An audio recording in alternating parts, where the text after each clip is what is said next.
मागील 2 वर्षापासून गोपालनगर, सूतगिरणी परिसर, शंकरनगर, महावीरनगर यासह आजूबाजूच्या परिसरात गुन्हेगारी, विशेषतः बाल गुन्हेगारी, संघटित गुन्हेगारी मोठ्या प्रमाणात वाढली आहे. 10 ते 15 हत्या व हत्या करण्याच्या हेतूने गँग वॉर अशा भयावह घटना सदर परिसरात घडल्या जात आहेत. त्यामुळे स्थानिक नागरिकांमध्ये दहशतीचे वातावरण निर्माण झाले आहे. स्थानिक नागरिक रात्री घरातून बाहेर पडण्यास देखील घाबरत आहेत.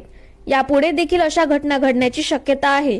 त्यामुळे गोपालनगर रेल्वे क्रॉसिंग जवळ पोलीस चौकी स्थापन करण्यात यावी अशी मागणी प्रहार जनशक्ती पक्षाने पोलीस उपायुक्त गणेश शिंदे यांना निवेदनातून केली आहे. निवेदन देताना महानगर प्रमुख बंटी रामटेके, संपर्क प्रमुख गोलू पाटील, मनीष देशमुख, शहर महासचिव अभिजित गोंडाने, नितीन तायडे, शेषराव धुळे, समीप तायडे, विक्रम जाधव, कुणाल खंडारे, नंदू वानखडे, श्याम करुले, अंकुश पंचवटे उपस्थित होते.